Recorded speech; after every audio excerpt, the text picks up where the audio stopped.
women in this industry are already doing like really complicated math in our brains all the time to see if we're like good enough and if we're okay and if we're aging all right.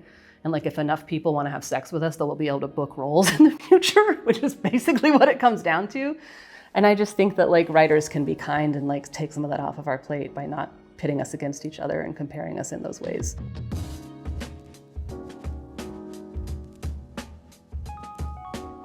Welcome to Salon Talks. I am Mary Elizabeth Williams, and I'm so excited today because I get to sit next to Allison Tolman. She is an Emmy and Golden Globe nominated actor. Not too shabby. Of course, you know her from Fargo, which we can't believe was 10 years ago already. I can't believe it was 10 years ago. Why Women Kill. Loved you on that. Thank you. Emergence, Good Girls, Downward Dog, which I'm still heartbroken. R.I.P. Downward Dog. I'm still heartbroken. The most loyal tiny group of fans I've ever known. People who are still like, that dog show was so good. So good. I know. And now we get to watch you on this lovely new comedy on NBC, St. Denis Medical. Hi. Hi. Welcome. Thanks for having me. Talk to me about this show. You are very out there about the fact that you were very choosy. Yeah. About the things you pick, the projects you pick. You're willing to wait for it. Yeah. What was it about this show, this character you play, and just the confluence of magic?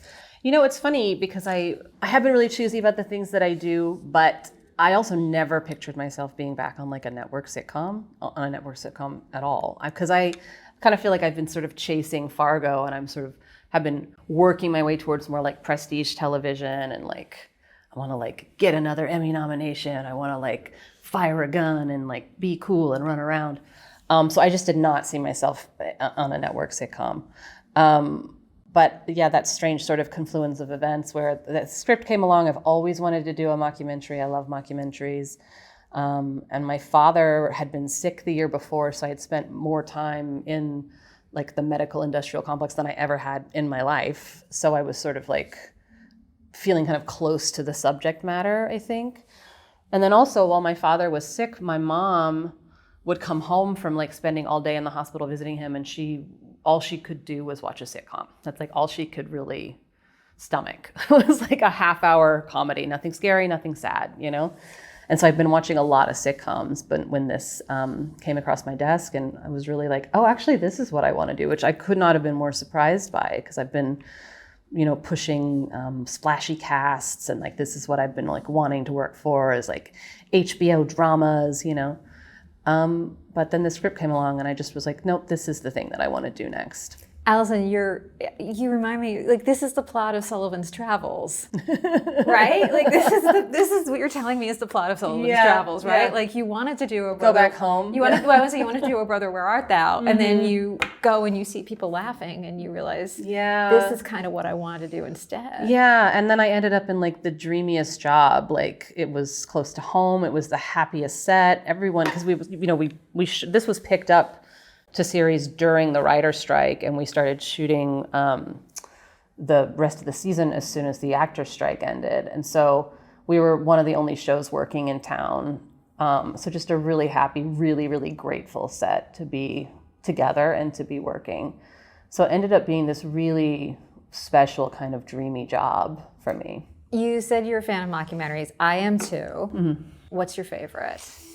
We can go film and TV, or we can just I have to say Waiting for Guffman is my favorite, because I did community theater. I was like always a little community theater gal when I was younger, and I was not from a town as small as Blaine, but it just has a really special place in my heart. All the Christopher Guest movies I think are really like master classes, but Guffman is my favorite just because of the subject matter. I give you for that. Yeah, you're right. And I mean, when we talk about those kinds of movies, we're also talking about the kind of collaborative magic that happens on them.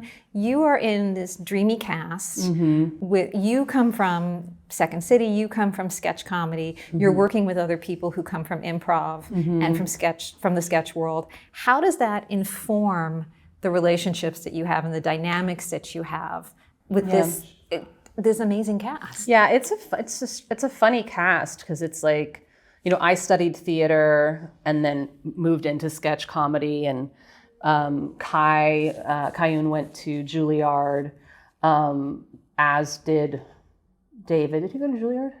Yeah, I think he did. before he did In Living Color. So there's this like mishmash of where people come from, the backgrounds that they come from. And it's such a funny show and it's such a funny set. But I always say, like, we have a really disciplined cast, like as funny as the cast is and as like varied as their backgrounds are. We don't like improvise off subject and like waste everyone's time when it's time to go to lunch. Like, we're pretty disciplined about like, what if we did this different button? What if I said this way? It's an extra 15 seconds, the end, you know? Which is awesome because you can spend hours on a set watching two people improvise at each other and thinking, this will never make it into anything. Why are you wasting everyone's time? But we don't have that problem on this show. And on top of that, it's just a really joyous set. I think, again, because, you know, this crew has been together, a lot of them since Superstore, because Justin and Eric are really good showrunners and they keep people around. So the crew loves each other. They're like a well-oiled machine. And we just laugh a lot. I want to take a step back because we've been talking about the show, but we haven't really talked about the show, sure. Right? It's this great show and it's so funny and it's called St. Denis Medical. Tell me who you are in this interesting world set at this Oregon hospital. Yeah, so St. Denis Medical is a safety net hospital in a medium-sized town in Oregon. I think a made-up town called Merrick. And I play Alex, who has recently been promoted to be the head nurse in the ER department, which she's really excited about because it's like a tiny pay bump.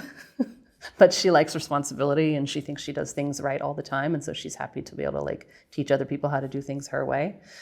So yeah, that's kind of the world that we live in. Is I think by the nature of the fact that it's a hospital that's really underfunded and is a safety net hospital, so the patients who are coming in are from all different walks of life. We're kind of like a cast of misfits. It's a little bit of like the island of misfit toys. Everyone who's in there and everyone who works there has like made the choice that this is where they want to spend their time and spend their career. It's really special and also very funny. And it's got that tension of it's very funny, but it's also very real. This show is a hit. It's been critically acclaimed. The ratings are great. Yeah. It premiered 1 week after. Exactly 1 week after the election. After the election. I want to know if that's a coincidence. Do you think there is something about this moment right now that we are living through that this story and these kind of characters speak to us? Yeah, I think, we talked about it, that my, castmates and I talked about it ahead of time, and we really felt like no matter what happened with the outcome of the election, that it had been such a stressful time in America that we really thought no matter what happens, I think people are going to be ready to laugh. And I think one of the lovely things about our show is that there's really almost no edge to it. There's very little snark. It's just earnest and lovely. And every episode is funny, but it also has these really tender, sweet human moments, which I know is what I feel like watching. I restarted Parks and Recreation the night of the election from the beginning. I was like, I want something like yummy, and I know how I'm going to feel afterwards, and it's going to be sweet, and it's going to make me laugh. So I think we were in good stead, starting when we did. It was definitely nerve-wracking to see what would happen, because 1 week right after this like really intense election cycle is a lot of pressure. But now that we're on the other side of it, I think, well, of course people were ready to watch that. Of course people were ready to laugh and feel good. And you said, and I know this, you've also, some of what informed your decision to do this show is based on your own experiences fairly recently with your family in and out of the healthcare system. Were there nurses who you said, I want to kind of base Alex a little bit on these people who I've seen now on the front line? It's funny, I didn't spend as much time with my dad's nurses when he was in the hospital, because I just went every so often to like sit with him while my mom had, errands to run, or just to see him for a little bit. So I saw nurses come and go, but I didn't spend as much time with them. For me, the medical professional that I was like just blown away by was his surgeon. In Houston, Dr. Kajar, who was like, surgeons have a reputation of being like Bruce in the show and being kind of like having a God complex and being kind of full of themselves. That could not have been further from my experience with my dad's surgeon, who was so kind, who answered every question that each one of my dad's children had, who came to visit my father and reassured him and made him feel better when he was scared and worried about what was going to happen. So for me, that was like my entry point at that time, was like, these medical professionals have so much influence over how a person is feeling and doing during like often the worst times of their lives, on the worst days of their lives. So that was sort of my entry point there. But I didn't spend as much time with his nurses because my mom was there every day, all day with him and his nurses, because that's what made my dad feel better, was to have my mom there. So that's what it's like when you're in those moments. Mm-hmm. I want to go back 10 years. I can't believe it. I still am like, how is that possible? Time is a very weird thing. To the Obama era. You are in this breakout role. This absolutely, like, everything changes for you. Yeah. I would say very quickly because of Fargo, because of Molly, because of this character. Yeah. What is it like for you as a woman who maybe thought she was going to have a different kind of professional career as an actor? Yeah. What happens then? Yeah, I think about this a lot. And I always say like that this was not my goal ever. I didn't have my aims on being a television actress. I would have taken a role in something if they offered me something, but I was never thinking that it was going to be my full-time job. I just wanted to like make commercials and do improv and theater and like have a day job so that I could have health insurance. Like that was it. That's what I thought I was going to do. I was in Chicago. I loved Chicago, and it just wasn't even on my radar, that this could be my future. And so, now we're in year 10 of since Fargo, and year 10 of me living in Los Angeles. I've been doing a lot of like reflecting back on that this year about how, I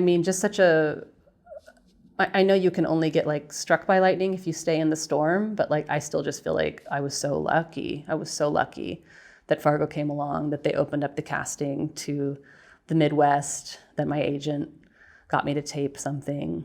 The odds are just astronomical that would have happened to someone who was not hustling, who was not trying to get on television, who was not in Los Angeles, trying to get into that business. It's just kind of insane that is how it worked out for me. And you have said when that happened, and I watched it in real time, you stayed pretty calm. Yeah. There's a moment when someone has a breakthrough where I imagine you're the new hot thing for a moment, and everybody wants a piece of you, and maybe you want to get in that big blockbuster and be, as you have said, the wife, the best friend. And you said, I don't want to do that. No. Because I've always been a character actress, when in college, character actresses are cast as like the 60-year-olds, even though you're 22 like everyone else, And so I kind of was like, I don't want to do this version of that. I knew coming off of Fargo that I was never going to be closer than that to like being like, no, I'm a leading lady and you should treat me like a leading lady. But it would only work if I treated myself like a leading lady and said, no, I want my own show. I can run a show now. I can anchor a show, and I think I should be the one who's having a romantic interest, and I think I should be the one who's getting to do these things. And I think the huge benefit to me was that I had a day job 30 seconds before. Like I had a day job up until the day I was cast in Fargo, and then I quit my job the next day. So I was like, my resume is still current. Like I'll be okay. If this was the end of this ride, what a crazy ride. I'll take it, But I'm not gonna like get desperate now and sort of go backwards. I'd rather just wait. And I think that was like hugely beneficial. And I was also older. I was like 34, I think, when I broke. And so I just had a little bit more steadfastness, I think, than a lot of people when they break young. Yeah, it's a whole different ballgame if you come out at 19. Yeah, I can't imagine. So sounds terrible. Oh God, right? Ugh, just being 19 in general. Yeah, it's terrible, right? No, thank you. No, never. Speaking of never going back, no. I have a 20-year-old now, and I'm like, yikes. And you've held steadfast. Even now, when you're looking at a script or you get offered something, what is something that you're just like hard pass? Absolutely no. If they mention the character's body type, I pass immediately. I think it's like lazy and weird to be like, she's a little overweight. I'm like, oh, go fuck yourself. Like, sorry, can I say that? That's how I feel. You absolutely can. It makes me insane. I think it's like, Also, I think it's lazy. Also, sometimes I think they add that in they're like, oh, Allison's reading this. Let's make sure she knows we're describing her. And I'm like, well, I actually don't use that word for myself. So you've really, really missed the mark here.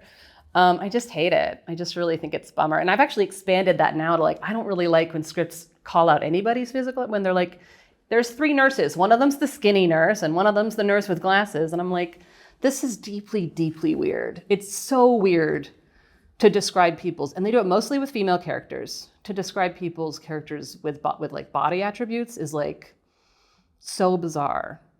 It's bizarre for the casting process. It's super bizarre when you get the role and then that's what it says on your trailer is like fat woman in theater. Like, don't do that to people. Give them names. And if you can't name them, say that she has blonde hair, you know, say that she's dressed loudly. Like, I don't know, figure something else out. I just think it's lazy. Yeah. Sorry, writers, but I think you should stop doing that. I agree. If you're casting for like the Lucille Ball story, maybe mention that she has red hair. Maybe she should have it, but also you can dye hair and wear wigs. Right. Yeah.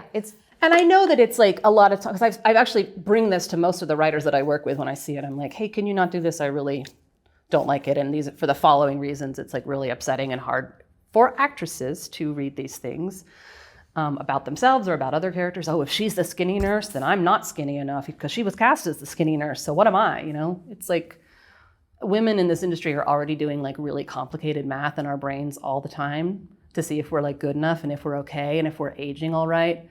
And like if enough people want to have sex with us, they'll be able to book roles in the future, which is basically what it comes down to. And I just think that like writers can be kind and like take some of that off of our plate by not pitting us against each other and comparing us in those ways inadvertently, but that's what happens. Yeah, and it's more imagined. I mean, when you say, you know, women are going through all this math in our heads, it's not just obviously in front of a camera. It's everywhere. Oh, it's everywhere. It's all the time, everywhere. I love that you were very upfront about describing yourself as a cat lady and a rich man. Yeah. I assume that's a Cher reference. That's a Cher reference. We yes. all know the Cher reference very well. We all live it every day or try to, aspire to. Why is it important for you, especially right now at this moment, politically, socially, economically, misogynistically, patriarchally, to put that out there and have people who approach you through your social media or whatever know that like this is who I am? I mean, I think it is who I am. It's like such a massive part of who I am. And I don't know, as I've gotten older, I just don't feel ashamed about it at all. And I feel much more like people who don't understand that concept should be ashamed, you know? I'm not really very aggressive, especially on social media. I don't engage in a super pointed way, but that's the truth, you know? That's like, again, my Cher reference. Like, I don't like need to get married and I don't need to have someone take care of me. Like, I take care of myself, you know? I don't know. It just, part of it is just funny and part of it is just really true. That's the truth. That's great. We all want to be both of those things all the time. Yeah. Absolutely. I want to ask you one more thing because you don't do a lot of films, but you were in the film Krampus. Yeah. Yay, Tis Krampus. the season. Tis the season. That's what I wanted to ask you about. I know you said you've described yourself as a horror fan, a horror girly. Me too. What is it about Christmas, in particular, that is such a horror that lends itself so well to this genre? I think that what is so yummy about it is that Christmas is like the most like propped up, idealized time of like how beautiful it is. Families all together. The decorations are gorgeous. We're in an Amblin movie. And so when you take that and you like add a slasher into it or a creature or a monster and things fall apart, like that's just inherently funny. It's just, I mean, ironically, just very funny to have like a beautiful Christmas dinner be, you know, ruined by a chainsaw. Like it's just funny. Like there's just, the juxtaposition is just really yummy. It's just good. 'Tis the season to rewatch Krampus. Yes, if you've please not, do. I assume it's on everyone's holiday. It's like Elf, Krampus. It's a holiday classic, A Christmas Story. We that's our top 3. But in the meantime, we can watch this lovely, wonderful, and very funny new show called Denis Medical. Thank you so much, Allison Tolman. Thank you for having me. I appreciate it. Thank you for watching Salon Talks. If you had a good time, why not subscribe right over here so you can get more conversations with your favorite artists, actors, directors, writers, comedians, musicians, politicians, everybody you love, and I love too. And while you're here, why not watch another video right now?